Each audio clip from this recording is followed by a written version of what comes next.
ಮುಖ್ಯಮಂತ್ರಿ ಆಗಲೇಬೇಕು. ಸರ್ಕಾರ ಬಿದ್ದರೂ ಪರವಾಗಿಲ್ಲ, ಪತನ ಆದರೂ ಪರವಾಗಿಲ್ಲ, ನಾನು ಬಿಡಬಾರ್ದು ಅನ್ನೋಂಥ ನಿರ್ಣಯಕ್ಕೆ ಬಂದುಬಿಟ್ಟಿದ್ದಾರೆ.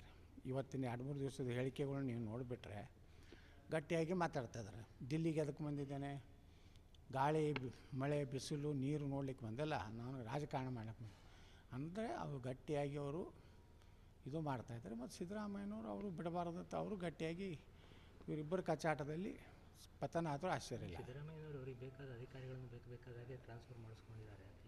ಈಗಷ್ಟೇ ಬರುವಾಗ ನೋಡ್ತಾ ಇದ್ದೀವಿ, ಮೈಸೂರಲ್ಲಿ ವರ್ಗಾವಣೆ ಅನ್ನೋಂಥದ್ದು ಒಂದು ದೊಡ್ಡ ಇದು ಭ್ರಷ್ಟಾಚಾರದ ಒಂದು ಕೂಪಾಗಿದೆ.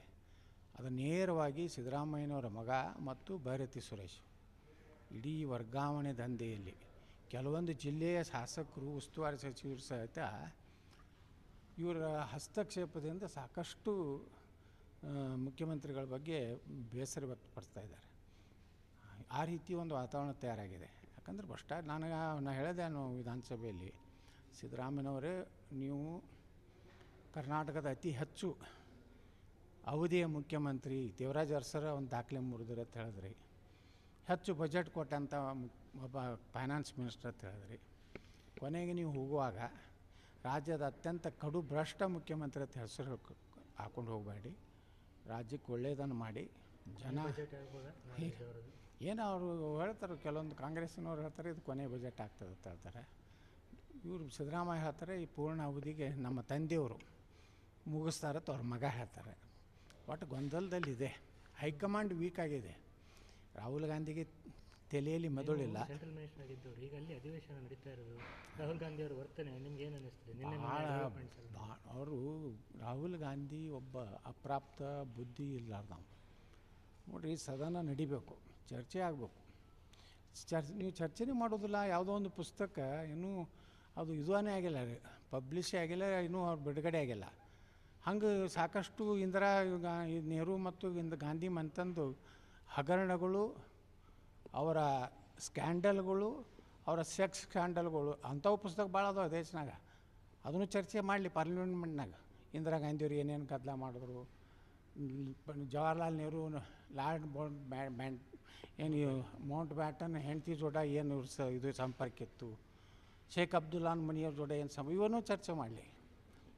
ಪ್ರಧಾನಮಂತ್ರಿ ಮೋದಿಯವರು ಏನು ಅವತ್ತಿನ ನಮ್ಮ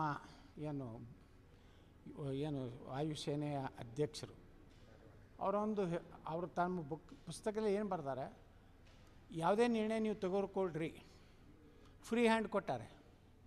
ಇವತ್ತು ಮಿಲ್ಟ್ರಿಗೆ ನಾವು ಫ್ರೀ ಹ್ಯಾಂಡ್ ಕೊಡದೇ ಇದ್ದರೆ ಕಾಶ್ಮೀರದಲ್ಲಿ ಇವತ್ತು ಭಯೋತ್ಪಾದನೆ ಎಷ್ಟು ಕಡಿಮೆ ಆಗಿದೆ. ಮೊದಲು ಸೈನಿಕರನ್ನ ಯಾವ ರೀತಿ ಅವ್ರು ಹೊಡಿತಿದ್ರು. ಈಗ ಫ್ರೀ ಹ್ಯಾಂಡು ನಮ್ಮ ಮಿಲ್ಟ್ರಿ ಕೊಟ್ಟಿದ್ದರಿಂದಲೇ ಇವತ್ತು ಕಾಶ್ಮೀರ ಸಂಪೂರ್ಣವಾಗಿ ಶಾಂತಿ ಇದೆ. ಎಲ್ಲರ ಕಲ್ಲು ತೂರಾಟ ಅಥವಾ ನಮ್ಮ ಭಾರತೀಯ ಸೈನ್ಯದ ಸೈನಿಕರನ್ನು, ನಮ್ಮ ಪೊಲೀಸ್ ಆರಕ್ಷಕರನ್ನು ಇವತ್ತು ಕಾಶ್ಮೀರದಲ್ಲಿ ಒಂದು ಘಟನೆ ನಾವು ನೋಡ್ತಾ ಇಲ್ಲ. ಅದು ಯಾಕಂದರೆ ಮೋದಿಯವರು ಅದನ್ನು ಫ್ರೀ ಹ್ಯಾಂಡ್ ಅವ್ರು ಕೊಟ್ಟಿದ್ದರಿಂದಲೇ ಇವತ್ತು ಕಾಶ್ಮೀರದಲ್ಲಿ ಶಾಂತಿ ನೆಲೆಸಿದೆ. ಆ ಹಿನ್ನೆಲೆಯಲ್ಲಿ ಅವ್ರು ತಮ್ಮ ಜೀವನ ಚರಿತ್ರೆಯಲ್ಲಿ ಬರೆದಿದ್ದಾರೆ.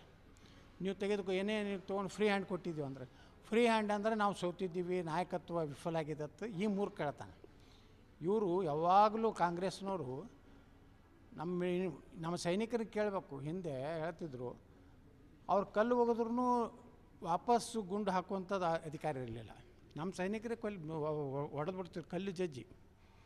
ಇವತ್ತು ಸುರಕ್ಷಿತವಾಗಿ ಕಾಶ್ಮೀರದಲ್ಲಿ ನಮ್ಮ ಶಾಂತಿ ನೆಲೆಸೈತಂದರೆ ಅವ್ರಿಗೆ ಫ್ರೀ ಹ್ಯಾಂಡ್ ಕೊಟ್ಟಿದ್ದು. ಇದನ್ನು ರಾಹುಲ್ ಗಾಂಧಿಗೆ ದುರ್ದೈವ ಅಂದರೆ ಕಾಂಗ್ರೆಸ್ನಲ್ಲಿ ಇದು ಪೂರ್ತಿ ದಿವಾಳಿ ಆಗಿದೆ.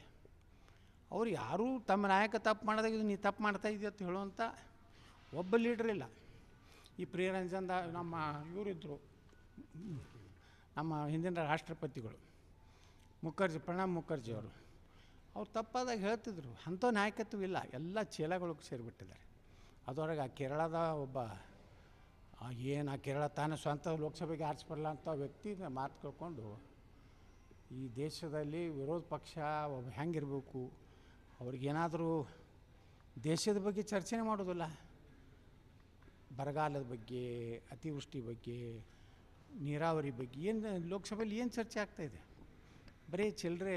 ಮಾನ್ಯ ಪ್ರಧಾನಮಂತ್ರಿಗಳ ಏನು ಕುಂಡ್ರುವಂಥ ಸ್ಥಾನ ಬಲ್ಲಿ ಬಂದು ಅವ್ರ ಮೇಲೆ ಅಪಮಾನ ಮಾಡುವಂಥದ್ದು ವ್ಯವಸ್ಥಿತವಾಗಿ. ಇದಕ್ಕೆಲ್ಲ ನನಗನ್ನಿಸ್ತದೆ ರಾಹುಲ್ ಗಾಂಧಿ ಒಬ್ಬ ಚೀನಾ ಪಾಕಿಸ್ತಾನ ಏಜೆಂಟ್ ಇದ್ದಂಗೆ ನಾನು. ಅವರ ಪೂರ್ತಿ DNA ಚೆಕ್ ಮಾಡ್ಬೇಕಂತ ಹೇಳ್ತೇನೆ ನಾನು. ಕರಾವಳಿಯಲ್ಲಿ ಮತ್ತೆ ಲವ್ ಜಿಹಾದ್ ಸದ್ದು ಮಾಡ್ತಾ ಇದ್ದೀವಿ. ಮಂಗಳೂರಲ್ಲಿ ನಿಮಗೆ ಗೊತ್ತಿರ್ಬೋದು, ಕೇರಳ ಗಡಿ ಭಾಗದಲ್ಲಿ ಯಾವುದೇ ಘಟನೆ ಏನು ಹೇಳಿದ್ದು ನೋಡಿ, ಇದು ಲವ್ ಜಿಹಾದು ಇಡೀ ದೇಶಾದ್ಯಂತ, ಅದರಲ್ಲಿ ಕರಾವಳಿ ಭಾಗದಲ್ಲಿ ಭಾಳ ಒಂದು ಘಟನೆಗಳು ಆಗ್ತಾಯಿವೆ. ಇದಕ್ಕೆ ನಾವು ಮೊದಲು ಹಿಂದೂಗಳು ನಾವು ಜಾಗೃತ ಆಗಬೇಕು. ನಮ್ಮ ಕುಟುಂಬವನ್ನು, ನಮ್ಮ ಕುಟುಂಬದ ಮಕ್ಕಳನ್ನು ಸರಿಯಾಗಿ ಅವರ ಎಲ್ಲ ಎಲ್ಲೆಲ್ಲಿ ಅವರ ಇದ್ರ ಮೇಲೆ ವಾಚ್ ಇಡಬೇಕು. ಇಲ್ಲಾಂದರೆ ಇಲ್ಲಿ ಅದೊಂದು ದೊಡ್ಡ ಜಾಗತಿಕವಾಗಿಯೇ ಅವರು ಇದೊಂದು ಏನು ಲವ್ ಜಿಹಾದ್ ಅನ್ನೋಂಥ ಮೂಲಕ ನಮ್ಮ ಹಿಂದೂ ಹೆಣ್ಮಕ್ಕಳನ್ನ, ನಿನ್ನೆ ನೋಡ್ರಿ ಒಂದು ಯಾವುದೋ ಬೆಂಗಳೂರಿನಲ್ಲಿ ಬ್ರಾಹ್ಮಣ ಹೆಣ್ಮಗಳು ಒಂದು ಮಗುವನ್ನು ಮಾಡಿ ಈಗ ಅವ್ನು ಬಿಟ್ಟು ಮತ್ತೊಂದು ಲಗ್ನ ಆಗಿದ್ದಾನಂತೆ. ಇಂಥ ಘಟನೆಗಳನ್ನು ನಮ್ಮ ಮಕ್ಕಳಿಗೂ ಸಹ ಒಂದು ಗಂಭೀರವಾಗಿ ತೊಗೋಬೇಕು. ಇಲ್ಲಾಂದರೆ ಫ್ರೀಯಾಗಿ ಬಿಡೋದ್ರಿಂದಲೂ ಒಮ್ಮೊಮ್ಮೆ ಅವ್ರು ಏನು ಮಾಡ್ತಾರೆ, ಅವ್ರು ಎಲ್ಲೆಲ್ಲಿ ಅಡ್ಡಾಡ್ತಾರೆ, ಎಲ್ಲನೂ ಸ್ವಲ್ಪ ಜಾಗೃತಿ ನಾವು ಮಾಡಬೇಕು. ಯಾಕಂದರೆ ಈ ಸರ್ಕಾರ ಅಂತೂ ಮಾಡೋದಿಲ್ಲ. ಈ ಸರ್ಕಾರ ಅದಕ್ಕೆ ಬೆಂಬಲ ಇದೆ. ಅದು ಕಾನೂನಾತ್ಮಕವಾಗಿ ಯಾವುದೇ ರೀತಿ ಅವರಿಬ್ಬರು 18 ವರ್ಷ ಪ್ರಾಯ ಇದ್ದರೆ ಏನೂ ನಾವು ಅದನ್ನು ಇದು ಮಾಡಲಿಕ್ಕೆ ಬರೋದಿಲ್ಲ. ಆದರೆ ಅದನ್ನು ಕಾನೂನು ತಿದ್ದುಪಡಿ ಆಗಬೇಕು. ತಂದೆ ತಾಯಿ ಒಪ್ಪಿಗೆ ಇಲ್ಲಾರ್ದೇ ಯಾವುದೇ, ಈಗ ಅಸ್ಸಾಂದಲ್ಲಿ ಜಾರಿ ಮಾಡ್ತಾಯಿದ್ದಾರೆ, ಅದೇ ರೀತಿ ಕರ್ನಾಟಕದಲ್ಲಿ ಜಾರಿ ಮಾಡುವಂಥ ಸರ್ಕಾರ ಬರಬೇಕು. ಸಿದ್ದರಾಮಯ್ಯ ಕಾಂಗ್ರೆಸ್ ಕಡೆಯಿಂದ ಇವೆಲ್ಲ ಆಗದಂತೆ. ಇವರು ಲವ್ ಜಿಹಾದ್ಗೆ ಬೆಂಬಲ ಕೊಡುವಂಥ ಸರ್ಕಾರ ಇದು. SIR ಪ್ರಕ್ರಿಯೆ ರಾಜ್ಯದಲ್ಲಿ ಎಲ್ಲ ರಾಜ್ಯದಲ್ಲಿ ಇಂಪ್ಲಿಮೆಂಟ್ ಮಾಡಲೇಬೇಕು. ರಾಜ್ಯ ಸರ್ಕಾರ ಅದನ್ನು ಇರಬಾರ್ದು ಕೇಂದ್ರ ಸರ್ಕಾರ ಹೇಳಿದೆ. ರಾಜ್ಯ ಸರ್ಕಾರ ಅದಕ್ಕೆ ಸ್ಪಂದನೆ ಕೊಡ್ಬೋದು ಅನ್ಸುತ್ತೆ. ಇಲ್ಲ, ಸುಪ್ರೀಂ ಕೋರ್ಟೇ ಹೇಳಿದೆಲ್ಲ, SIR ಯಾವುದೇ ತೊಂದರೆ ಕೊಡಬಾರ್ದು. ಸ್ವತಃ ಪಶ್ಚಿಮ ಬಂಗಾಳದ ಮುಖ್ಯಮಂತ್ರಿ ಹೋಗಿ ಸುಪ್ರೀಂ ಕೋರ್ಟ್ನಲ್ಲಿ ಇವತ್ತು ಆರ್ಗ್ಯುಮೆಂಟ್ ಮಾಡಿದ್ರು. ಆದರೆ ಸುಪ್ರೀಂ ಕೋರ್ಟು ಭಾಳ ಐತಿಹಾಸಿಕ ಒಂದು ತೀರ್ಪು ಕೊಟ್ಟಿದೆ. ಯಾಕೆ ಆಗಬಾರ್ದು SIR? ಇವತ್ತು ಬಾಂಗ್ಲಾದೇಶದವರೆಗೂ ರೋಹಿಂಗ್ಯಾಗಳು ನಮ್ಮ ದೇಶದ ಒಳಗೆ ಬಂದು ಅವರು ಕಡಿಮೆ ವೇತನಕ್ಕಾಗಿ ದುಡಿತಾರೆ ಸರಿ, ಆದರೆ ಅವ್ರ ಮುಂದಿನ ಉದ್ದೇಶ ಭಾರತದಲ್ಲಿ ಇಸ್ಲಾಮೀಕರಣವನ್ನು ಬೆಳೆಸುವಂಥದ್ದು. ಅದಕ್ಕೆ ಆರ್ಥಿಕವಾಗಿ ಅವರಿಗೆ ಹಿಂದೆ ಬೆಂಬಲ ಇದೆ. ಈಗ ಬೆಂಗಳೂರಿನಲ್ಲೇ ನಾನೇ ಮೊನ್ನೆ ಕಾಲಿಂಗ್ ಅಟೆಂಡ್ಸಲ್ಲಿ ಕೇಳಿದಾಗ ನಮ್ಮ ಸರ್ಕಾರದ ಇಲಾಖೆಯಲ್ಲಿ ಅವರು ಭಾಳ ಕಡಿಮೆ ಅಂಕೆಗಳನ್ನು ಕೊಟ್ಟಿದ್ದಾರೆ. ಸುಮಾರು 250-90 ಜನ ಇದ್ದಾರೆ. ಹಾಗೆಲ್ಲ ಸುಮಾರು ನಮ್ಮ ಒಂದು ಹಿಂದಿನ ಒಬ್ಬ ಪೊಲೀಸ್ ಕಮಿಷನರು ಅವರ ಪ್ರಕಾರನೇ ಸುಮಾರು 5 ಲಕ್ಷ ಜನ ಬೆಂಗಳೂರು ನಗರದಲ್ಲೇ ಇದ್ದಾರೆ. ಆದರೆ ಇದು ಒಟ್ಟಾರೆ ಮೊನ್ನೆ ಅದಕ್ಕೆ ಆಗಿ ಸಪ್ರೇಟಾಗಿ ಒಂದು SIT ಮಾಡ್ತೀನಿ ಅಂತೇಳಿ ವಿಧಾನಸಭೆಯಲ್ಲಿ ನನ್ನ ಒಂದು ಗಮನ ಸೆಳೆಯುವ ಸೂಚನೆಗೆ ರಾಮಲಿಂಗಾರೆಡ್ಡಿ ಅವರು ನಮ್ಮ ಗೃಹ ಮಂತ್ರಿಗಳ ಪರವಾಗಿ ಏನು ಉತ್ತರ ಕೊಟ್ಟಿದ್ದಾರೆ. ಪೊಲೀಸರಿಗೆ ಫ್ರೀ ಹ್ಯಾಂಡ್ ಕೊಡಬೇಕು, ಯಾರ್ಯಾರನ್ನೂ ಇದು ಮಾಡ್ತಾರೆ ಇಲ್ಲಿಂದ ನಮ್ಮ ರಾಜ್ಯದಿಂದ ಹೊರದಬ್ಬುವಂಥ ಕೆಲಸ ಆಗಬೇಕು. ಅದು ಆಗಬೇಕಾದ್ರೆ SIRನೂ ಸಹ ಭಾಳ ಅವಶ್ಯ ಇದೆ. ಯಾಕಂದರೆ ಡುಪ್ಲಿಕೇಟ್ ಓಟು ಭಾಳಷ್ಟು ಇವತ್ತು ನೋಡಿ ತಮಿಳುನಾಡಿನಲ್ಲಿ 1 ಕೋಟಿಗಿಂತ ಮಿಕ್ಕಿ ಫೇಕ್ ಮತದಾರ ಸಿಕ್ಕರು, ಪಶ್ಚಿಮ ಬಂಗಾಳದಲ್ಲಿ ಸಿಕ್ಕರು. ಪಶ್ಚಿಮ ಬಂಗಾಳದಲ್ಲಂತೂ ಹೆಚ್ಚು ಕಡಿಮೆ ಅದು ಬಾಂಗ್ಲಾದೇಶದೊಂದು ಭಾಗ ಆಗಿಬಿಟ್ಟಿದೆ. ಆ ರೀತಿ ಇದು SIR ಆಗಲೇಬೇಕು. SIRಗೆ ಸರ್ಕಾರ ಅವಶ್ಯವಾಗಿ ಸಹಕಾರ ನೀಡದಿದ್ದರೆ ಸುಪ್ರೀಂ ಕೋರ್ಟಿನ ತೀರ್ಪಿನ ಉಲ್ಲಂಘನೆ ಆಗ್ತದೆ.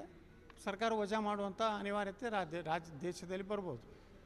ಯಾವ ರಾಜ್ಯ SIRಗೆ ನಾವು ಸಹಕಾರ ಕೊಡೋದಿಲ್ಲ ಅಂಥೇಳಿ ಸುಪ್ರೀಂ ಕೋರ್ಟಿನ ತೀರ್ಪಿನ ವಿರುದ್ಧ ಏನಾದರೂ ಕೆಲಸ ಮಾಡಿದ್ರೆ ಆ ಸರ್ಕಾರ ವಜಾ ಮಾಡಬೇಕಾದ್ದು ಅನಿವಾರ್ಯ. ಜನರು ಕೊಟ್ಟಂಥ ತೆರಿಗೆ ಹಾಳು ಮಾಡುವಂಥ ಕೆಲಸ ಆಯಿತು. ಕೇವಲ ಕೇಂದ್ರ ಸರ್ಕಾರವನ್ನು ಟೀಕೆ ಮಾಡೋದು, ಮೋದಿಯವ್ರನ್ನ ಟೀಕೆ ಮಾಡಲಿಕ್ಕೆ ಕರೆದ ಒಂದು ಸದನ.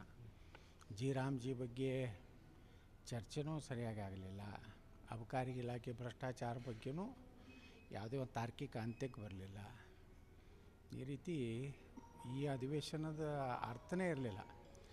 ರಾಜ್ಯಪಾಲರ ಭಾಷಣದ ಇವರು ಬರೆದು ಕೊಟ್ಟಂಗೆ ಅವ್ರು ಓದಬೇಕು ಅನ್ನುವಂಥದ್ದು.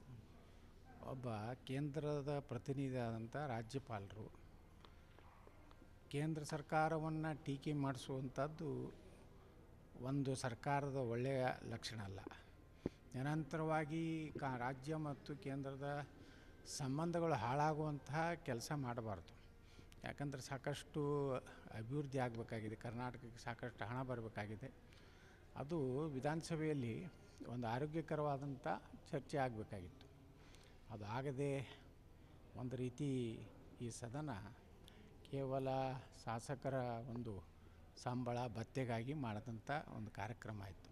ಈ ಅಬಕಾರಿ ಹಗರಣ ಅಂತ ಭಾಳ ದೊಡ್ಡ ಗುಲ್ಲಾಯಿತು ಸರ್. ಈಗ ನೋಡಿದರೆ ಬಿ ಜೆ ಪಿಯನ್ನು ದೊಡ್ಡ ಆಸಕ್ತಿದಾಯಕವಾಗೋದ್ರ ಬಗ್ಗೆ ಏನೋ ಜಿಲ್ಲಾ ಮಟ್ಟದಲ್ಲೆಲ್ಲ ಮಾಡ್ತಾ ಇದೆ ಬಿಟ್ಟರೆ ನಿಮ್ಗೆ ಅನಿಸ್ತಾ ಇದೆಯಾ ಪ್ರಭಾವಕಾರಿಯಾಗಿ ಅದನ್ನು ನೋಡಿ, ಹ್ಯಾಂಡಲ್ ಮಾಡಿದೆ? ಬಿ ಜೆ ಪಿ ರಾಜ್ಯಾಧ್ಯಕ್ಷರು ಸಂಪೂರ್ಣವಾಗಿ ಈ ಸರ್ಕಾರದ ವೈಫಲ್ಯಗಳನ್ನು ವಿಧಾನಸಭೆಯಲ್ಲೂ ಮಾತಾಡ್ತಾ ಇಲ್ಲ, ಬಹಿರಂಗವಾಗಿಯೂ ಮಾತಾಡ್ತಾ ಇಲ್ಲ, ಸದನದಲ್ಲೇ ಕುಂಡ್ರೋದಿಲ್ಲ, ಸದನದಲ್ಲಿ ಆ ಚರ್ಚೆಯಲ್ಲೇ ಭಾಗವಹಿಸೋದಿಲ್ಲ.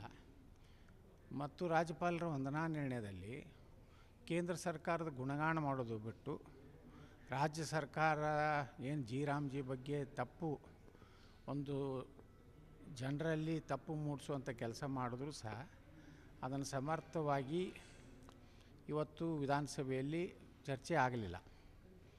ಮತ್ತು ವಿರೋಧ ಪಕ್ಷದ ನಾಯಕರು ಪ್ರಯತ್ನ ಮಾಡಿದ್ದಾರೆ ಜಿ ಬಗ್ಗೆ ಚರ್ಚೆ ಮಾಡಲಿಕ್ಕೆ. ಆದರೆ ಏನಾಗಿಬಿಟ್ಟಿದೆ, ಇವರೆಲ್ಲ ಏನು ಹೇಳಿದರು, ನಾವು ಈ ಜೋಡಿ ಎತ್ತುಗಳು ಕರ್ನಾಟಕದಲ್ಲಿ ಇಬ್ಬರು ಕೂಡ ಕೆಲಸ ಮಾಡ್ತೀವಿ ಅಂತೇಳಿ.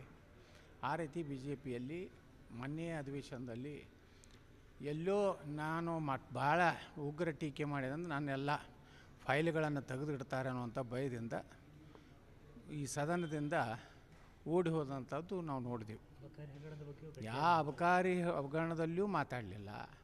ರಾಜ್ಯಪಾಲರ ವಂದನಾ ನಿರ್ಣಯದಲ್ಲಿಯೂ ಸಹ ಕಳೆದ ಎರಡೂವರೆ ವರ್ಷದ ಸರ್ಕಾರದ ವೈಫಲ್ಯಗಳ ಬಗ್ಗೆನೂ ಮಾತಾಡಲಿಲ್ಲ. ಮತ್ತು ಯಾವುದೇ ಒಂದು ಹೋರಾಟ ತಾರ್ಕಿಕ ಅಂತ್ಯನೂ ಕಾಣಲಿಲ್ಲ. ಮತ್ತು ಇದರ ಒಂದು ಲಾಭ ಪಡೆದು ಇವರ ವೈಫಲ್ಯವನ್ನು ಪಡೆದು ಆಡಳಿತ ಪಕ್ಷ ಅದರ ಯಾವುದೇ ನಮಗೇನೂ ಆಗಿಲ್ಲ ಅನ್ನೋ ರೀತಿಯಲ್ಲಿ ವರ್ತನೆ ಮಾಡಿದ್ರು. ಒಂದು ಕಾರ್ಯಕರ್ತರಲ್ಲೊಂದು ಅಭಿಪ್ರಾಯ ಅಂದರೆ, ಒಂದು ನಿಮ್ಮ ನಾಯಕತ್ವ ರಾಜ್ಯ ರಾಜಕಾರಣದಲ್ಲಿ ಇದ್ದಿದ್ದರೆ ಚೆನ್ನಾಗಿತ್ತು ಅನ್ನೋ ಅಭಿಪ್ರಾಯ ಇತ್ತು. ನಿಮ್ಮನ್ನು ಹೊರಗಿಟ್ಟಿದ್ದಾರೆ.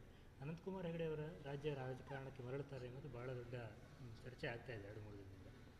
ನಿಮ್ಗೇನು ಅನ್ನಿಸ್ತಾರೆ, ಬಂದರೆ ಹೇಗೆ, ಅವರು ಬರೋ ಆಗ್ತಿರೋ ಚರ್ಚೆಯ ಬಗ್ಗೆ ನಿಮಗೆ ನೋಡಬೇಕು. ಅನಂತಕುಮಾರ್ ಹೆಗಡೆಯವರು ವೈಯಕ್ತಿಕವಾಗಿ ಎಲ್ಲಿಯೂ ಪ್ರತಿಕ್ರಿಯೆ ಕೊಟ್ಟಿಲ್ಲ. ಕೇವಲ ಸಾಮಾಜಿಕ ಜಾಲತಾಣದಲ್ಲಿ ಅವರು ದಿಲ್ಲಿಗೆ ಬುಲಾವ್ ಮಾಡಿದ್ದಾರೆ, ದಿಲ್ಲಿಗೆ ಹೋಗಿದ್ದಾರೆ ಅಂತ ಹೇಳ್ತಾರೆ. ಆದರೆ ಆ ರೀತಿ ಯಾವುದೇ ಒಂದು ದೊಡ್ಡವಾದಂಥ ಮಾಹಿತಿಗಳಿಲ್ಲ. ಅವ್ರು ಕರೆದಿದ್ದಾರೋ ಎಲ್ಲೋ, ರಾಜ್ಯದ ರಾಜಕಾರಣಕ್ಕೆ ಬರಬೇಕು ಅನ್ನುವಂಥ ಅವ್ರ ಮನಸ್ಸಿದೆಯೋ ಅಥವಾ ಇಲ್ಲವೋ ಅನ್ನುವಂಥದ್ದು ಅನಂತಕುಮಾರ್ ಹೆಗಡೆಯವರೇ ಬಹಿರಂಗಪಡಿಸ್ಬೇಕು. ಯಾಕಂದರೆ ಇದು ಕೇವಲ ಸಾಮಾಜಿಕ ಜಾಲತಾಣದಲ್ಲೇ ಅಷ್ಟೇ ಅವರ ಒಂದು ಸುದ್ದಿ ಹರಿದಾಡ್ತಾ ಇದೆ. ಅದು ಬಿಟ್ಟರೆ ಬಿ ಜೆ ಪಿ ಆಗ್ಬೋದು ಅವರು ಬಂದರೆ. ನೋಡಿ, ಹೀಗಿದೆ, ಬಿ ಜೆ ಪಿಯಲ್ಲಿ ಒಳ್ಳೆಯ ನಾಯಕತ್ವಗಳನ್ನು ಮುಗಿಸುವುದು ಬಿಟ್ಟರೆ ಮತ್ತೇ ನಡೆದಿಲ್ಲ. ಈ ತಂದೆ ಮಕ್ಕಳ ಸಹವಾಸದಿಂದ ಕೇಂದ್ರದವ್ರು ತಿಳ್ಕೋಬೇಕು, ಇಂಥವ್ರ ನಾಯಕತ್ವ ಕೊಟ್ಟರೆ ಎಲ್ಲ ವ್ಯವಸ್ಥೆಯಲ್ಲಿ ಹೊಂದಾಣಿಕೆ ಆಗಿಬಿಟ್ಟಿದೆ. ಲೋಕಸಭೆಯಲ್ಲಿ ಹೊಂದಾಣಿಕೆಯಿಂದ ಬಿ ಜೆ ಪಿ ಹಿನ್ನಡೆ ಸಾಧಿಸಿತು. 3 ವಿಧಾನಸಭಾ ಉಪಚುನಾವಣೆಯಲ್ಲಿ ಹೀನಾಗಿ ಸೋಲ್ತು. ಈಗೂ ಸಹ ವಿಧಾನಸಭೆಯಲ್ಲಿ ಮಾತಾಡೋದೇ ಇಲ್ಲ ಅಂದಮೇಲೆ ಸರ್ಕಾರವನ್ನು ಟೀಕೆ ಮಾಡಲಿಕ್ಕೆ ಎದ್ದರೆ ಏನಾದರೂ ಮಾಡಿದ್ರೆ ಡಿ ಕೆ ಶಿವಕುಮಾರ್ ನೇರವಾಗಿ ಹೇಳ್ತಾನೆ, ಮಿಸ್ಟರ್ ವಿಜೇಂದ್ರ, ನಿನ್ನ ಫೈಲ್ ತೆಗಿಲ್ಲ, ನಕಲಿ ಸಹಿ ಮಾಡಿದ್ದು ಗೊತ್ತಾ, ಇಷ್ಟೊಂದು ಮುಗಿದೋಯ್ತು. ಇದರಿಂದ ಬಿ ಜೆ ಪಿ ತನ್ನ ನೈತಿಕ ಒಂದು ಇದನ್ನೇ ವಿಧಾನಸಭೆಯಲ್ಲಿ ಕಳ್ಕೊಂಡಿದೆ. ಅದಕ್ಕೆ ಕೇಂದ್ರದವರು ಯಾಕೆ ವಿಶೇಷ ಮಮಕಾರ ಇದೆಯೋ ನಮಗೂ ಗೊತ್ತಾಗ್ತಾಯಿಲ್ಲ. ಒಂದು ಕುಟುಂಬದ ಕೈ ಕೊಡಬಾರ್ದು. ಇದು ಪ್ರಧಾನಮಂತ್ರಿಗಳು ಮೇಲಿಂದ ಮೇಲೆ ಹೇಳ್ತಾರೆ, ಕುಟುಂಬ ಪರಿವಾರದ ಒಂದು ಪಕ್ಷ ನಮ್ದು ಆಗಬಾರ್ದಂತೆ. ಆ ದುರ್ದೈವ ಅಂದರೆ ಕರ್ನಾಟಕ ಅದರಿಂದ ಹೊರತು ಇದೆ ಅಂತೇಳಿ ಅನ್ನಿಸ್ತದೆ. ಈಗ ರಾಜ್ಯ ರಾಜಕಾರಣದಲ್ಲಿ ವಿದೇಶ ಪ್ರವಾಸ, ವಿದೇಶ ಅಧ್ಯಯನ, ಇದೆಲ್ಲ ಅಧ್ಯಯನ ಎಲ್ಲ ಮಾಡ್ತಾರೆ ಸರ್ ವಿದೇಶಕ್ಕೆ? ಸರ್ ಏನು ಅಧ್ಯಯನ ಮಾಡ್ತಾರೆ? ಏನು ಅಧ್ಯಯನ, ಏನು ಯಾವ ಇಲಾಖೆದು ಮಾಡೋರು? ನಮ್ಮ ಪಾರ್ಲಿಮೆಂಟ್ರಿ ಏನು ಒಂದು ಪ್ರಜಾತಂತ್ರ ಇದೆ, ಬೇರೆ ಇದೆ. ಬೇರೆ ಬೇರೆ ದೇಶದಲ್ಲಿ ಬೇರೆ ಬೇರೆ ರೀತಿಯ ವ್ಯವಸ್ಥೆ ಇದೆ. ಈ ಅಮೇರಿಕಾದಾಗ ಹೋಗಿ ಏನು ಅಧ್ಯಯನ ಮಾಡೋದು? ಅಲ್ಲೇ ಅದು ನೇರವಾಗಿ ಜನರಿಂದ ಆಯ್ಕೆಯಾದಂಥ ಅಧ್ಯಕ್ಷರಿರ್ತಾರೆ. ನಮ್ಮ ದೇಶದಲ್ಲಿ ಹಾಗಿಲ್ಲ. ಅಲ್ಲಿ ಲೋಕಸಭಾ ಸದಸ್ಯರಿದ್ದರೂ ಸಹ ಪ್ರೆಸಿಡೆಂಟ್ ಆಫ್ ಅಮೇರಿಕಾದ್ದು ಅವ್ರು ಆಯ್ಕೆ ಮಾಡೋದಿಲ್ಲ, ಅದು ಜನ ಆಯ್ಕೆ ಮಾಡ್ತಾರೆ. ಆಸ್ಟ್ರೇಲಿಯಾ, ನ್ಯೂಜಿಲ್ಯಾಂಡು ಏನು ಅಲ್ಲಿ ಹೋಗಿ ಭ್ರಷ್ಟಾಚಾರ ಕಡಿಮೆ ಹೆಂಗೆ ಮಾಡಬೇಕು ಅನ್ನೋದು ಚರ್ಚೆ ಮಾಡಬೇಕು ಹೊರತು ಲೂಟಿ ಮಾಡೋದು. ನಾ ಕೇಳಿದೆ ಮೊನ್ನೆ ವಿಧಾನಸಭೆಯಲ್ಲಿ, ಬಿ ಜೆ ಪಿ ಮುಖ್ಯಮಂತ್ರಿಗಳು 40% ಅಂತ ಹೇಳ್ತಿದ್ರಿ ಸಿದ್ದರಾಮಯ್ಯನವರೇ. ನೀವು 40%ನಲ್ಲಿ ಎಷ್ಟು ಪರ್ಸೆಂಟೇಜ್ ಭ್ರಷ್ಟಾಚಾರ ಕಡಿಮೆ ಮಾಡಿದ್ರಿ ಕರ್ನಾಟಕದಾಗ? ಈ ಗುತ್ತಿಗೆದಾರರು ಹೇಳಕತ್ತಾರೆ 65% ಬಂದಿದೆ. ಸುಮಾರು 37,000 ಕೋಟಿ ರೂಪಾಯಿ ಇವತ್ತು ಗುತ್ತಿಗೆದಾರ ಬಿಲ್ ಕೊಡಬೇಕಾಗಿದೆ. ಎಲ್ಲ ಬರೀ ಅದಕ್ಕೆ ಏನು ನೋಡಿರಿ, ಮೊನ್ನೆ ರಾಜ್ಯಪಾಲರ ವಂದನಾ ನಿರ್ಣಯದಲ್ಲಿ ಬರೀ ಗ್ಯಾರಂಟಿಗಳಿಗೆ ಗುಣಗಾನ. ಆ ದೇಶದ ಒಬ್ಬ ಲೇಖಕ ಅದನ್ನು ಹೊಗಳಿದ್ರು, ಇವ್ರು ಹೊಗಳಿದ್ರು ಅಂತ ಹೇಳಿ.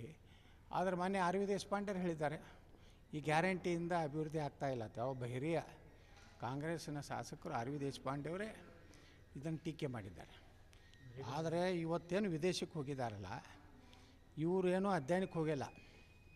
ಯಾರ ಕಡೆ ಎಷ್ಟು ಜನ ಅದಾರೋ ಅಂತ ಅಂಕಿ ಸಂಖ್ಯೆ ತೊಗೊಲಿಕ್ಕೆ ಡಿ ಕೆ ಶಿವಕುಮಾರ್, ಸಿದ್ದರಾಮಯ್ಯ ಒಂದು ಸರ್ಕಸ್ ಮಾಡ್ತಾಯಿದ್ದಾರೆ. ಎಲ್ಲಿ ಹೋಗಿ ತಲುಪ್ತದೆ ಇವರ ಕಚ್ಚಾಟ? ನಮ್ಮ ಅನುಭವದಲ್ಲಿ ಅಂತರೂ ಈ ಸರ್ಕಾರ ಪತನ ಆಗುವಂಥ ಹಂತಕ್ಕೆ ಬರ್ತದೆ. ಈ ಸಲ ಡಿ ಕೆ ಶಿವಕುಮಾರ್ ಅಂತರೂ ಯಾವುದೇ ಪರಿಸ್ಥಿತಿಯಲ್ಲಿ ಮುಖ್ಯಮಂತ್ರಿ ಆಗಲೇ